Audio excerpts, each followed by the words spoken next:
El principio del espejo. Encontrando al Padre de Jesús en la Torá.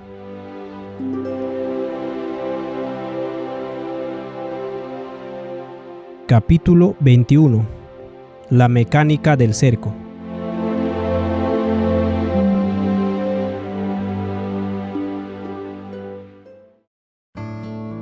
Antes de poder navegar por los detalles de cada plaga que cayó sobre Egipto, necesitamos establecer los principios del cerco de protección de Dios. En el capítulo 19 mostramos claramente que el estilo de vida egipcio se hallaba claramente fuera de los mandamientos de Dios. Solo cuando oímos la palabra de Dios podemos estar completamente protegidos por Él. Leemos en Salmo 84:11. Pues el Señor Dios es nuestro sol y nuestro escudo. Él nos da gracia y gloria. No negará ningún bien a quienes hacen lo que es correcto. Salmo 119, versículo 114. Tú eres mi refugio y mi escudo.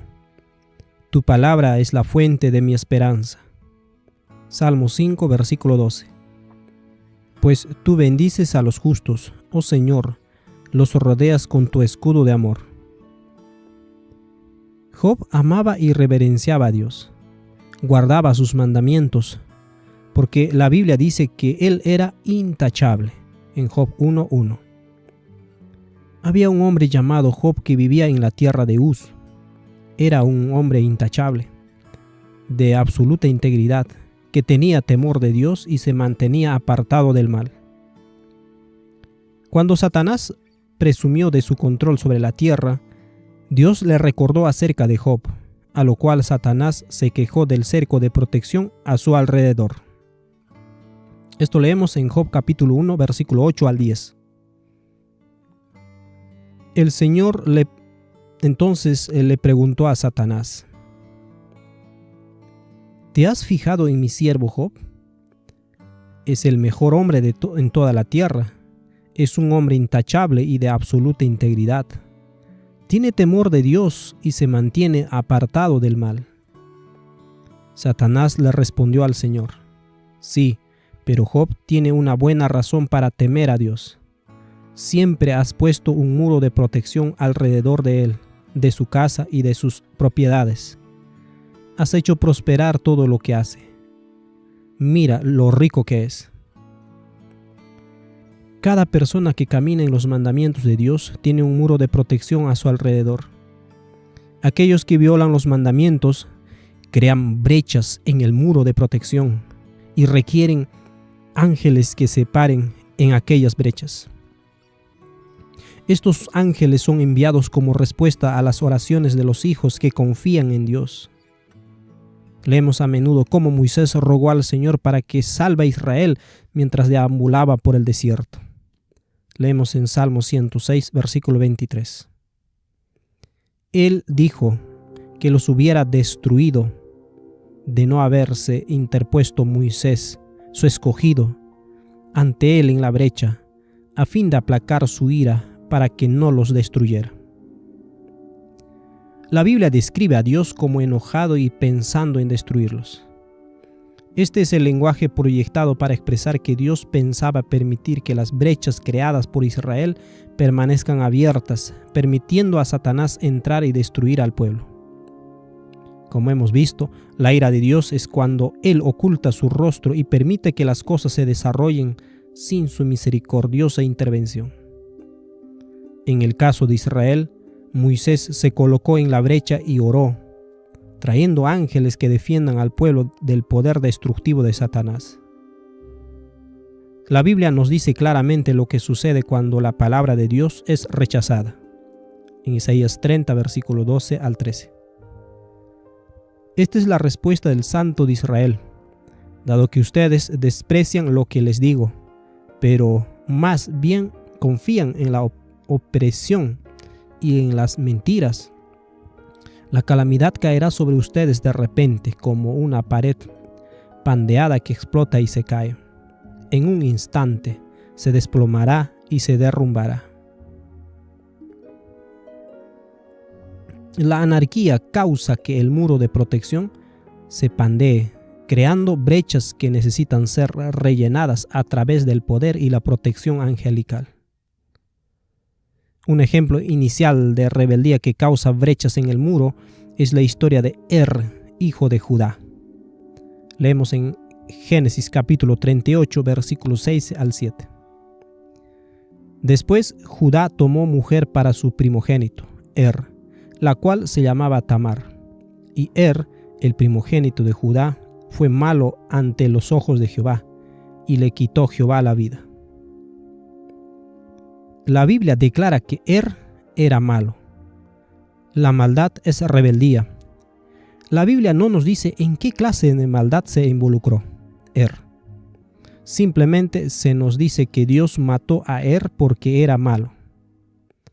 No se nos indica cómo fue muerto pero cuando miramos al rostro de Jesús, inmediatamente vemos un conflicto con la idea de Dios literalmente y directamente matando a este hombre malo. Si comparamos esta historia con la historia de la muerte de Saúl, obtenemos una imagen más clara de lo que significa le quitó Jehová la vida, esa frase. Leemos en 1 Crónicas capítulo 10 versículo 13 al 14.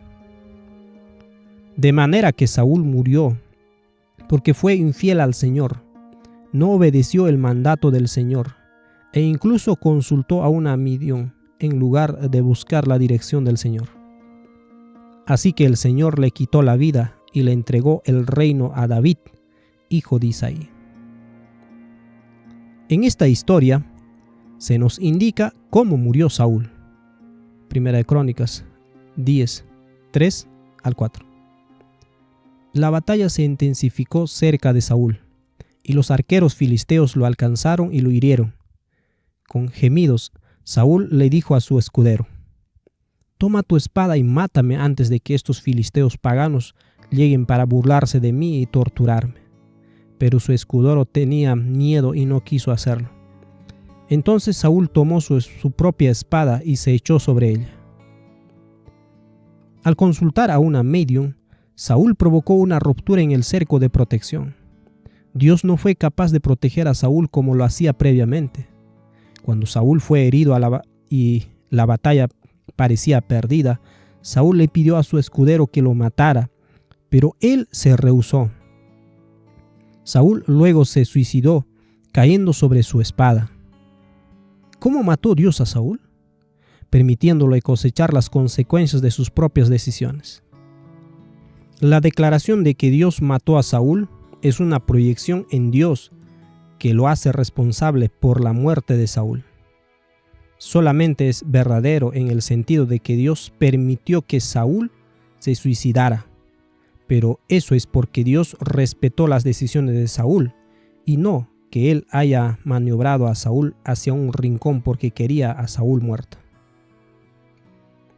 ¿Deberíamos considerar a Dios responsable por los actos rebeldes que Saúl hizo en su contra? La respuesta debería ser obvia, pero no es la respuesta que nos gusta. El corazón humano está estampado con la naturaleza de Adán de culpar a Dios por su propio acto de cometer o de comer del fruto prohibido. Y esta historia captura la misma esencia de atribuir la responsabilidad a Dios. El mismo patrón se debe aplicar a la historia de La Biblia dice que era malo y el salmista nos dice qué es lo que mata al malo en Salmo 34, 21. Matará al malo la maldad y los que aborrecen al justo serán condenados. La Biblia narra las historias de muchos hombres que hicieron mal ante los ojos del Señor, pero no se nos indica que el Señor los mató. Sus propios actos malos los destruyeron. Dios no muestra parcialidad, sino que trata a todos los hombres de igual modo. Santiago 2:9. El mismo principio que aplica a también aplica a su hermano menor Onán, quien violó la ley bíblica, Deuteronomio 25, 5 al 6, que un hermano menor debía dar descendencia en honor de su hermano mayor, si éste muriese. Leemos en Génesis 38, 8 al 10. Entonces Judá dijo a Onán, hermano de cásate con Tamar, como nuestra ley exige al hermano de un hombre que haya muerto. Tú debes darle un heredero a tu hermano. Pero Onán no estaba dispuesto a tener un hijo que no fuera su propio heredero. Por eso, cada vez que tenían relaciones sexuales con la mujer de su hermano, derramaba el semen en el suelo. Esto evitaba que ella tuviera un hijo de su hermano. Así que el Señor consideró una maldad que Onán negara un hijo a su hermano muerto. Y el Señor también le quitó la vida a Onán. Al rehusarse a honrar a su hermano muerto, Onán pisó fuera del cerco de protección. Su egoísmo lo había guiado al reino de Satanás, quien fue después capaz de causar su destrucción. En un nivel más alto, consideramos la decisión de Judá de casarse con una mujer cananita. Su historial familiar, las distancias recorridas por Abraham con el propósito de asegurar una esposa para Isaac, los esfuerzos de Jacob de casarse con una esposa dentro de la misma estructura familiar, todo parecía perdido para Judá. Sus hijos, por ende, fueron influenciados por el estilo de vida de su esposa canaanita, quien había sido una idólatra toda su vida. No se volvió malo aisladamente. Hubieron influencias que lo guiaron en esta dirección. Todas estas cosas facilitan las brechas que llevan a la muerte. Dios es hecho responsable por la muerte de Onán y Saúl. Pero como sabemos que Jesús nunca mató personas y que los mandamientos de Dios prohíben tales cosas, somos llevados a ver que estas muertes fueron una brecha en el cerco, permitiendo que el mal mate a los malos. Ahora nos volvemos hacia el libro de Ezequiel, hablando de la corrupción en el liderazgo de Israel. Observemos de cerca el proceso que los llevó a su destrucción por parte de Babilonia. Leemos en el libro de Ezequiel capítulo 22, versículo 25 al 31. Hay conjuración de sus profetas en medio de ella, como león rugiente que arrebata presa. Devoraron almas, tomaron haciendas y honra, multiplicaron sus viudas en medio de ella. Sus sacerdotes violaron mi ley y contaminaron mis santuarios. Entre lo santo y lo profano no hicieron diferencia, ni distinguieron entre el inmundo y limpio, y de mis días de reposo apartaron sus ojos, y yo he sido profanado en medio de ellos. Sus príncipes en medio de ellas son como lobos que arrebatan presa, derramando sangre para destruir las almas, para obtener ganancias injustas. Y sus profetas recubrían con lodo suelto, profetizándoles vanidad y adivinándoles mentira, diciendo: así ha dicho Jehová el Señor, y Jehová no había hablado.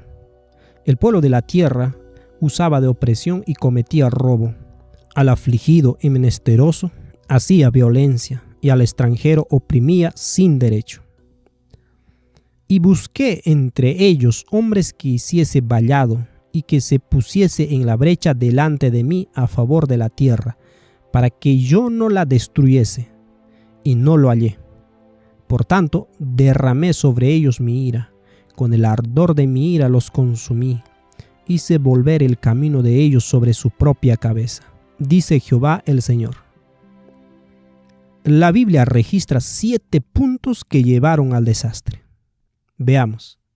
1. Líderes religiosos aprovechándose del pueblo, robando y matando. 2. Violar la ley. 3. Mezclar lo santo con lo profano. 4. Ignorar el sábado. 5. Líderes civiles robando y matando, lo cual no es reprendido por los líderes religiosos. 6. Adivinar mentira. 7. Oprimir y matar al pobre y a los extranjeros. Esto es lo que los líderes de Egipto estaban haciendo tanto a Israel como a su propio pueblo. Dios buscó a alguien que se coloque en brecha por Egipto, restaurando la ley y fortaleciendo el vínculo entre Dios y el pueblo. Si esto se hubiera logrado, Egipto hubiera tenido más tiempo. Dios ofreció una manera de hacer esto a través de la instrucción de guardar el sábado y el pedido de guardar una fiesta. Mencionamos en el capítulo 19 la maldad de Egipto tanto en la adoración de sus dioses como en una perversidad sexual. Como los antediluvianos y el pueblo de Sodoma, Egipto había corrompido la tierra a su alrededor.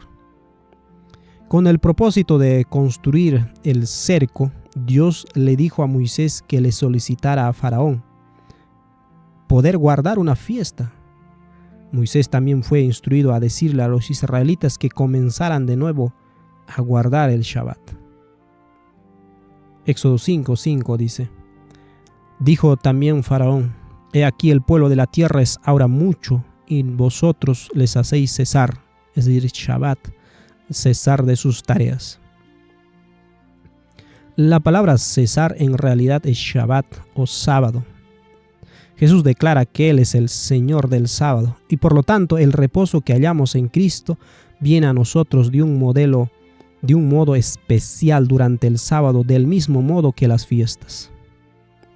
Cuando el pueblo guarda el sábado, sus almas obtienen reposo. Cuando hombres y mujeres reposan, la tierra misma es afectada. Porque así como los pecados de los hombres dañan la tierra, las acciones justas del pueblo de Dios la sanan. Aquí descubrimos una de las razones de la separación de los israelitas y los egipcios. A través de las reformas de Moisés y Aarón, los israelitas habían comenzado a guardar el sábado. La paz que esto les trajo aseguró que la tierra a su alrededor no experimentaría las 7 últimas plagas que cayeron sobre Egipto. Tristemente, la incredulidad de los israelitas los expuso a las 3 primeras plagas. Es interesante notar que parte de los requerimientos de Dios incluyen un descanso para la tierra cada 7º año. Esto leemos en Levítico 25, versículo 2 al 4. Da las siguientes instrucciones al pueblo de Israel: cuando hayas entrado en la tierra que te doy, la tierra misma deberá guardar un año de descanso ante el Señor cada 7 años. Durante 6 años podrás sembrar tus campos, podar tus viñedos y recoger tus cosechas, pero durante el 7º año la tierra deberá tener un año completo para descansar. Es el descanso del Señor. No siembres tus campos ni podes tus viñedos durante este año. Este mandato revela que la tierra misma está incluida en el principio del sábado y necesita descansar. Cuando el pueblo descansa cada 7º día, esto también afecta a la tierra. La paz dada a los hombres en sábado vibra dentro de la tierra de una manera exactamente opuesta a cómo el asesinato de Caín hacia Abel colocó una vibración dañina en ella. Las fiestas también son parte de este proceso, y a Faraón se le había dado la oportunidad de ser parte en el llenado de la brecha en contra de la calamidad, incluso sin participar en ella él mismo, simplemente por permitir la libertad religiosa. Leemos Éxodo 5:3. Ellos dijeron: el Dios de los hebreos nos ha salido al encuentro. Permite, pues, que marchemos camino de 3 jornadas por el desierto y ofrezcamos sacrificio a Yahweh, nuestro Dios, no sea que nos ataque con pestilencia o espada. Vemos la conexión entre guardar las fiestas e evitar la pestilencia. Este es un principio importante para nosotros hoy al buscar rellenar las brechas en el muro, hechas a través de la rebeldía. Las fiestas del Señor prevendrán las pestilencias y la espada de encontrarse con nosotros si caminamos en estas bendecidas ocasiones. Tristemente, Faraón se rehusó a reconocer a Dios, ni le quiso dar el tiempo de Shabbat o la fiesta que Moisés pidió. Entonces Dios derramó su indignación e ira sobre Egipto. ¿Qué significa esto? Significa que ocultó su rostro como descubrimos antes. Deuteronomio 31:7. Entonces mi enojo arderá contra ellos, los abandonaré, esconderé mi rostro de ellos, y serán devorados. Pasarán terribles dificultades, y en aquel día dirán: Estas calamidades nos han ocurrido porque Dios ya no está entre nosotros. No había forma posible de cubrir las brechas hechas por Egipto. Dios podría haber desatado todo de una vez, pero en su sabiduría, Dios recompensó sus obras sobre sus propias cabezas, paso a paso, para que algunos pudieran despertarse, arrepentirse y volverse al Señor. Mientras nos dirigimos a examinar cada una de las plagas, debemos recordar especialmente los 2 espejos, la maldición de la tierra, la protección del ángel y la verdadera cruz. 1. Dentro del principio de los 2 espejos, Dios habla a Faraón en un lenguaje que él entiende. Dios le dice a Moisés en Éxodo 7:1 que haría que Moisés pareciese como un Dios ante Faraón. Para verse como un Dios ante Faraón, Moisés debe hablar del mismo modo que Faraón habla, porque Faraón se considera a sí mismo como un Dios. 2. Dios puede y debe hablarle al Faraón en términos severos, porque los egipcios han corrompido la tierra a través de su rebeldía y la situación se está volviendo desesperada. Dios ha estado reteniendo las consecuencias naturales por un largo tiempo, pero ahora las desatará de una manera tal que cause que Faraón pierda la confianza en sus propios dioses, al igual que en sí mismo, con el propósito de convertirse y arrepentirse. 3. Los ángeles son los guardianes ante la destrucción que cae sobre la tierra. Al igual que las plagas de Apocalipsis 16, vemos ángeles lanzando plagas al dejar de defender las brechas del muro hechas por los egipcios. Así es como los ángeles tienen las plagas en sus manos. Es porque están ocupando las brechas en los muros hechas por los mismos egipcios. 4. El lenguaje de las plagas también revela la historia de la cruz. La sangre en la primera plaga, truenos y rayos en la séptima, tinieblas en la novena y la muerte del primogénito en la 10ª. Todas nos claman para que veamos los sufrimientos de Cristo en los sufrimientos de los egipcios. Todas estas cosas suceden al mismo tiempo en la historia. Al comienzo se sentirá desorientador, pero es sabio navegar por esta historia con nuestros instrumentos en lugar de usar nuestros sentimientos naturales. Debemos permitir que cada palabra de Dios tenga su lugar en la historia.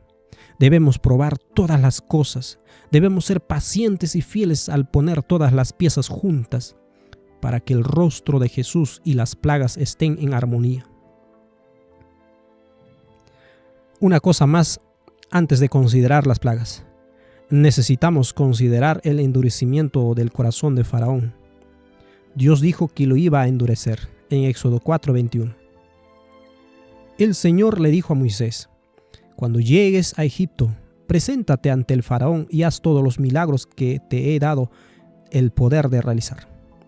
Pero yo le endureceré el corazón y él se negará a dejar salir al pueblo. ¿Cómo sucede esto realmente? Nos imaginamos que Dios le pide a Faraón que deje de ir al pueblo y luego intencionalmente le impide a Faraón hacerlo. Una noción tal es imposible y no refleja el carácter de Dios en lo más mínimo. Hechos 7:5 dice: pueblo terco, ustedes son paganos de corazón y sordos a la verdad. ¿Resistirán para siempre al Espíritu Santo? Eso es lo que hicieron sus antepasados y ustedes también. Faraón era un pagano y era sordo a la verdad. Se volvió más y más duro al resistir al Espíritu Santo, el cual rogaba a su conciencia que se sometiera a Dios. Cuanto más rogaba el Espíritu, más se tenía que endurecer Faraón para poder resistirlo. Así que finalmente Dios endurece el corazón del Faraón al intentar ablandarlo. Y es por eso que también puede ser cierto que Faraón endureció su propio corazón, ya que Éxodo 8:32 dice: mas Faraón endureció aún esta vez su corazón y no dejó ir al pueblo.